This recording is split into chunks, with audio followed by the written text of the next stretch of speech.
저는 이분을 이렇게 부릅니다. 성장판 발달 다소 지연자. 성장판이 늦게 열린다고 했는데 요즘 이게 조금 발달 과정이 성장판이 열리는 느낌이 나오고 있어요. 예? 안희정 도지사를 모시겠습니다.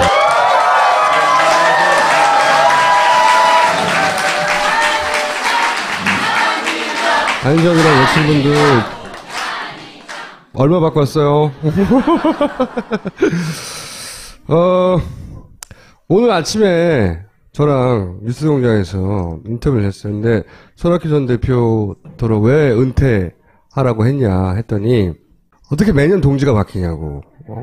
굉장히 훌륭한 멘트였어요. 제가 그걸 듣자마자 성장판이 열렸구나 이제. 거기서 이제 손학규 전 대표에 대해서도 얘기를 했고 그리고 이제 국민의당에 대해서도 얘기를 했어요 다. 근데 무슨 얘기를 하다가 시간이 끊겼냐면 반기문 사무총장 얘기하고 김종인 그 전 대표에 대해서 얘기하려고 그러다가 시간이 없어가지고 본인이 시간 좀 더 달라고. 아, 그래서 이어진 거예요? 그렇죠. 뉴스공장에서 파파이스로? 거기서. 하다만 이야기가 뭐냐면, 반기문 사무총장의 도리에 대해서 얘기했거든요. 도리. 아니, 도리가 아니다. 정치 이전에. 거기서부터 다시 한번 시작해보죠. 잠깐만, 근데 이 그림은 누구예요? 제가 찾다가 제일 웃긴 사진 찾았어요. 많이들 그러시더라고. 왜 예전에 안 하던 그 모두가기를 하냐. 남한테 싫은 소리를 잘 안 하더니 왜 요즘 이렇게 싫은 소리를 많이 하냐라고 걱정하시는 분들이 있습니다. 노무현 대통령과 함께 정당 정치를 꾸준히 해왔던 저 입장에서는 원칙은 분명히 좀 세우고 싶습니다. 원칙적으로 아닌 건 아니고 긴 건데 오늘 대한민국의 정치가 또 대선을 앞두고 그 기회주의 정치의 모든 모습들이 다 또 나오고 있습니다. 기회주의 정치. 네. 우리가 수국, 꼴통 뭐 이러면서 친일 이렇게 얘기하는데 친일의 역사를 우리가 보수 새누리당 쪽을 향해서 수국, 꼴통, 보수로 친일의 역사를 얘기하는데 그 역사는 사실 우리 모두의 정치에 다 들어와 있습니다. 진보진영도 예외 없습니다. 내 편이라고 우리가 눈 감을 뿐입니다. 근데 정말로 우리가 대한민국을 정말 새롭게 바꾸려면 우리가 바뀌어야 합니다. 그런 점에서 진보진영 내에 들어와 있는 이 기회주의적 정치 행태에 대해서 우리가 확실하게 뿌리를 뽑지 못한다면 새로운 정치 못합니다. 안철수 씨 딱 들어온 지 몇 년 만에 저렇게 되는 거 보십시오. 자, 먼저 까네요. 아니, 깐 말이 뭐 있어, 여기서. 그냥 저렇게 되는 거 보십시오. 네. 잘 보라는 거죠, 그냥. 예, 저는 2012년도인가 안철수 씨가 안철수의 생각이라는 책을 내서 그게 일주일 만에 60만 부가 팔렸다고 그랬습니다. 그때쯤에 한번 만났어요. 그때쯤에 한번 좀 보자고 해서 만났는데 이거 저는 제 책이 60만 부 정도나 팔렸으니 제가 정치를 안 해도 이 사회에 새로운 문제 제기를 그만큼 했으니 저는 보람이 있습니다. 이런 취지의 말씀을 하시더군요. 그래서 말씀도 참 이쁘게 잘하신다. 그래서 제가 그때 그런 말씀을 드렸어요. 새로운 정치를 하겠다고 정치권에 들어오는 사람 나 이제까지 많이 봤다. 26살에 정당판에 들어와서 정말로 많은 유명한 사람들 정치권에 영입돼서 정치하는 거 많이 봤다. 근데 조금 지나면은 금방 똑같아진다. 금방 똑같아지더라. 근데 그러지 않으려면 나는 내가 모셨던 분이 아니라 그래서 그런 것이 아니라 노무현 대통령의 정치를 잘 배워라 제가 그랬어요.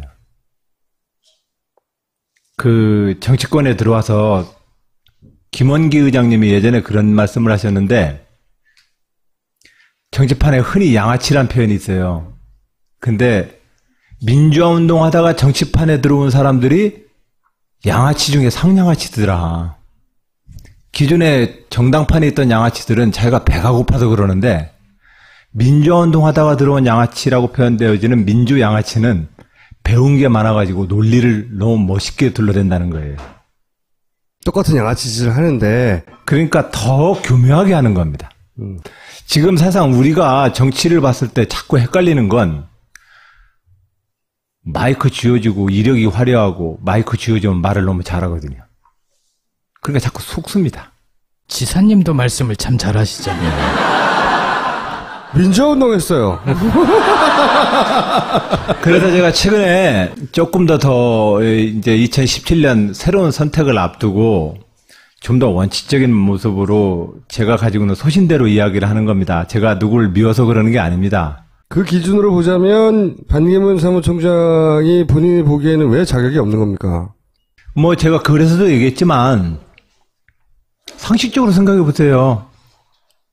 2년 이상 3년 넘게 자기가 모시던 양반이에요, 대통령으로. 그리고 또 자기의 유엔 사무총장 진출을 위해서 거의 외교부 장관 명함을 아무런 일도 안 하는 상태에서 6개월 이상을 그냥 지속시켜놨어요. 외교부 장관 자리를 공석으로 비워놓은 채. 왜냐면 외교부 장관이란 명함을 가지고 다녔을 때의 각 국가에서의 의전과 만날 수 있는 사람의 범위와 개인 반기문으로 선거운동하러 다녔을 때의 의전과 만날 수 있는 범위가 너무 다르기 때문에 거의 6개월 이상을 우리 대한민국은 외교부 장관을 비운 채로 지낸 꼴입니다. 사무총장에 뛰라고 선거운동에. 네. 근데 노무현 대통령이 그렇게 돌아가시고 나서 거의 2년여 동안을 단 한 차례를 방문을 안 했어요, 조문을. 조문도 안 했지만 전화도 안 하고. 네. 근데 그런 걸 보면서 한 개인 간의 신의를 못 지키는데 5천만 명의 국민하고 신의를 지킬 리가 없습니다. 다른 건 좀 다를 거야라고 사람들에 대해 자꾸 기대를 가는데 저는 그렇게 안 봅니다. 3살 버릇 8까지 갑니다. 하나를 보면 열을 압니다. 예.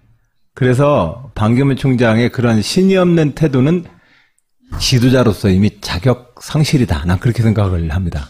그게 이제 그랬던 이유가 아마 그때가 이명박 정부니까. 이명박 정부니까 이명박 대통령 눈치 보느라고 그런 거죠. 뭐 복잡하게 얘기할 거 뭐 있습니까? 그렇죠. 그거죠. 그거. 근데 이제 더 심각한 건 뭐냐면 우리가 사실상 반기문 사무총장의 유엔 사무총장 자리는 개인의 선거운동이 아닙니다. 유엔 사무총장이라는 지위 국가로서 대한민국이 선택받는 겁니다. 그렇기 때문에 이건 대한민국 모두의 총력전입니다. 근데 우리가 왜 그렇게 모든 사람들이 유엔 사무총장이라는 자리를 얻기를 원했겠습니까? 우리나라의 자부심이기도 하고 또 한편으로는 이 분단된 나라의 남북으로 분단된 나라의 출신이 유엔 사무총장으로 앉게 되면 이 남북 갈등이나 분단 상황에 대해서 좀 더 긍정적 역할을 우리는 기대하지 않았겠습니까? 근데 지난 10년 동안 남북 관계에 대해서 유엔 사무총장이 어떤 역할을 했습니까? 아무것도 한 게 없습니다. 북한 방문도 안 했나요? 한다고 말만 했었죠. 북한 방문을 한 적도 없죠. 예. 그러니까 유엔 사무총장으로서 이 남북 갈등, 지구촌에 있어서 가장 갈등지 중에 하나인 동북아시아의 남북 갈등 문제를 한 번도 취급하지 않았다는 사실과 더군다나 자기의 조국의 문제임에도 불구하고 그분이 대통령 되면 잘 풀겠습니까?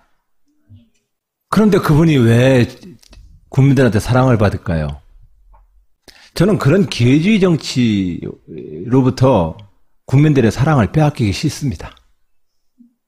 그 경쟁을 하라고 저 같은 사람이 있는 거 아니겠습니까? 약간 느끼하네요.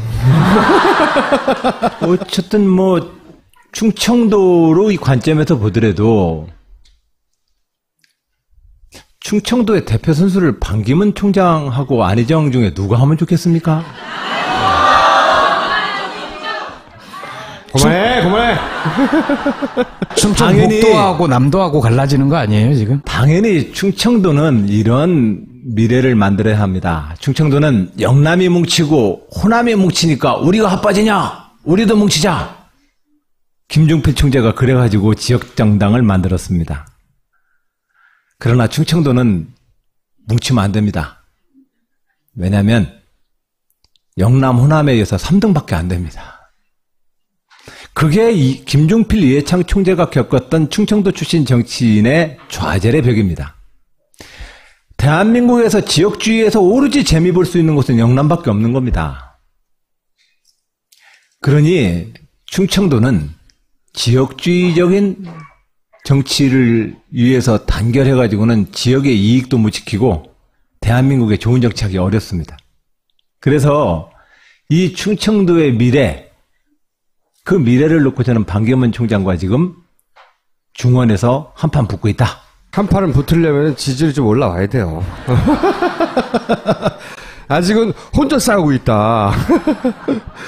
또 한 가지 꼭 묻고 싶은 거는 사실은 손혜원 제가 이 질문을 하려고 모신 거예요. 손혜원 의원도 잠깐 얘기하고 갔지만 당내 주자는 뻔히 다 있는데 반기문 얘기만 계속 주구장창하고 있냐고요.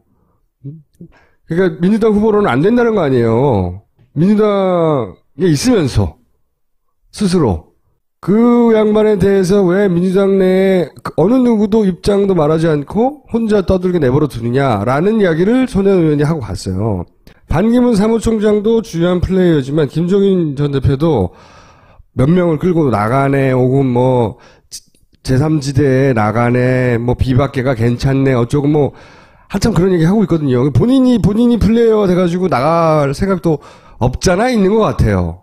민주당을 제일 많이 까는 사람이 김종인이고 스스로 민주당으로부터 한 번도 안 까인 사람이 김종인인 거예요. 난 이게 이상해 너무. 왜 이러고 있는지. 김종인 전 대표에 대해서는 어떻게 생각하세요? 그러니까 김종인 전 대표 혹시 1등을 공격하고 있으니까 자기한테 유리하니까 조용히 있는 건가요? 삼김정치 이래로 열린우리당을 깨먹고 그 이래로 아니면 그 이전에 1990년 김영삼, 노태우, 김종필이 3당 야합을 할 때부터 한국의 정당 정치는 거의 죽어버렸습니다. 정책과 소신으로 하는 정당이 아니라 권력 게임을 위한 수단으로서 정당이 되어버렸습니다. 그럼 김종인 전 대표는 어떻게 해야 돼요?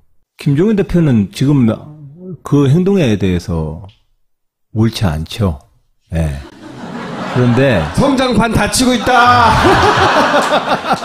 그러니까 김종인 전 대표 출당시켜야 되는 거 아니에요? 네? 출당시켜야 되는 거 이 정도 해당 얘기면? 지금 이제 김종인 대표를 이 당의 비대위원장으로 모시고 나서 그 일련의 과정들은 우리 스스로도 지금 책임지거나 우리 스스로도 참 부끄러운 과정이 있습니다. 그런 과정이 분명히 있어서 그런 것이고 저 개인적으로는 김종인 대표가 큰 변수가 아닙니다. 이분을 큰 변수로 삼고자 하는 세력이 있고 네. 성공할지 실패할지 모르겠지만 본인이 거기에 적극적으로 호응해서 자당에 해당 행위를 하고 있잖아요. 근데 왜 말을 안 해요? 아무도. 제가 궁금한 거 그거예요. 대단한 분이어서 겁이 나서 얘기를 안 하는 것은 아닐 겁니다. 근데 지금 당내에 민주당 내에서도 지금 개헌을 얘기하시는 상당수의 의원님들이 계십니다. 그리고 그 개헌을 이야기하는 그들의 요구 자체를 우리는 논의를 해야지 일방적으로 이렇게 공격을 하기는 어렵습니다. 아니, 개헌을 공격하는 게 아니고요. 김종인. 그런데 그런 개헌 논의에 어떤 본질을 흐리는 사람들의 마음을 빈정상하게 만들 수가 있습니다. 김종인 대표를 지금 공격하면.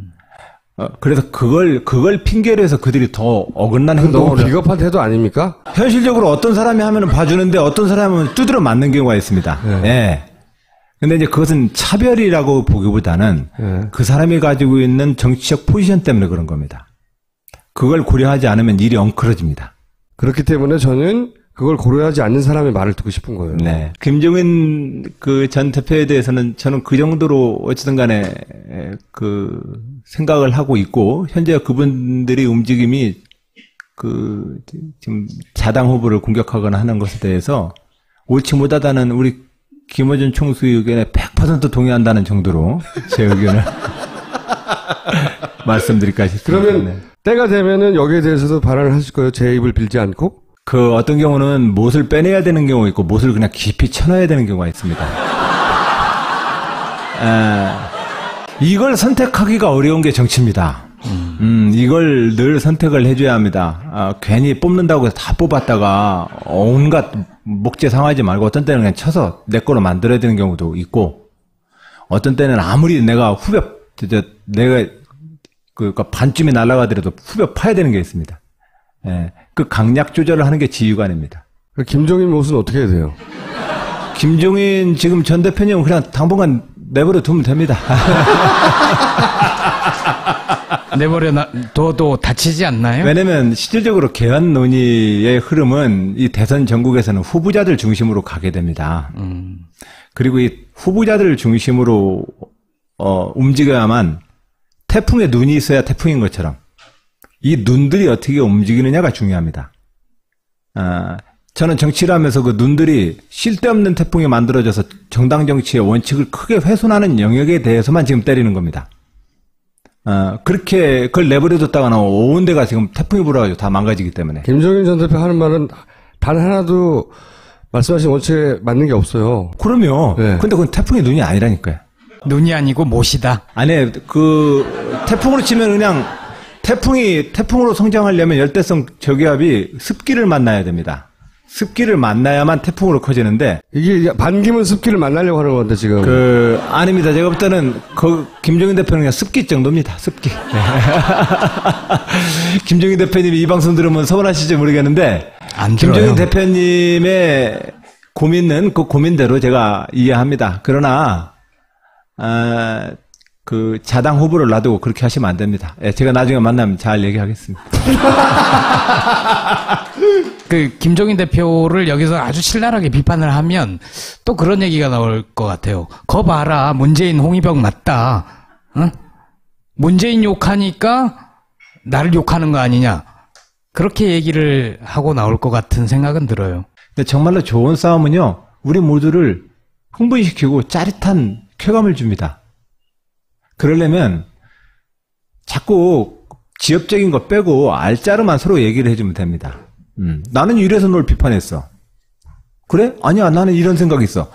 장군멍군을 그렇게 해주면 참 보기 좋거든요. 아무리 그것이 날이 서 있는 그 문장이 들어가 있어도 그 내용이 있으면은 우리는 뭔가 성장을 취할 수 있는데 그것 없이 그냥 서로 간에 인신공격성 발언들을 하니까 이게 정치적 대화에 대해서 사람들이 혐오감을 느낍니다. 그러면 이제 김종인 전 대표에 대해서 그렇게 한번 해보세요. 내용이 있게 날이 서 있는. 예, 하여튼 평생 내각 책임제의 개헌을 염두에 두고 그것이 대한민국에게 그분의 소신으로 더 좋은 개헌이고 지금이 개헌의 혹이라고 하는 그분의 인식에 대해서 난 동의합니다. 그러나 민주주의 정당에 있어서 자당 후보들을 제껴놓고 남의 집에 그렇게 기웃거리는 거 아닙니다. 예. 이번에 대선에서의 목표가 뭡니까? 이게 자꾸 페이스메이커 얘기도 나오고 차차기 얘기도 나오는데 최선을 다해서 도전해서 후보가 되고 또 본선에서도 대통령이 되는 게 제 목표입니다. 본인이 꼭 하고 싶었던 얘기 한마디만 하고 가주세요. 예, 대한민국 좀 바꿉시다. 대한민국 바꾸자는 말씀 꼭 좀 드리고 싶습니다. 그것은 다른 거 아닙니다. 좀 우리 모두가 달라지면 됩니다. 저는 충남 도지사 하면서 딱 기준 하나뿐입니다. 내가 봤던 선배 도지사와 조금이라도 다른 모습을 보이자. 그러면 대한민국이 바뀝니다. 내가 배웠던 아버지의 모습으로부터 나는 조금 다른 아버지가 되자. 그럼 우리 바뀝니다. 그러니까 거창하게 서로 얘기할 거 없습니다. 우리 조금만 바꿉시다. 조금만 바꾸는데 저는 정당 정치인으로서 그동안 무수히 봐왔던 그 기회주의적 정치와는 저는 늘 앞으로도 그렇고 과거에도 그렇고 저는 싸울 것입니다. 그래서 정당 정치가 바로 서지 않고 민주주의 안 됩니다. 민주주의 바로 안 하면 나라 망합니다. 그래서 저는 그런 각오로 대한민국의 새로운 미래를 향해서 저는 민주주의 정치, 정당 정치를 확실하게 세우겠다. 이것은 태종이 왕권을 강화했던 것보다 더 어려운 일입니다. 네, 민주주의는 이 정당 정치와 정당 정치를 통해서 깨어있는 시민들이 같이 마주칠 때 민주주의는 작동합니다. 그리고 이 문제는 새누리당과 보수진영에 대한 비난만으로 모든 것이 해결되지 않습니다. 우리 진보진영 스스로도 이 문제에 대해서 극복해야 합니다. 그런 측면에서 저는 우리 내부의 정당 정치의 기회주의적 태도들에 대해서 이번 대선 과정에서 분명히 원칙을 세워서 새로운 정치에 좋은 그 모범을 제가 보이도록 하겠습니다. 여러분 고맙습니다. 오늘 여기까지 할게요. 1단으로. 예, 감사합니다.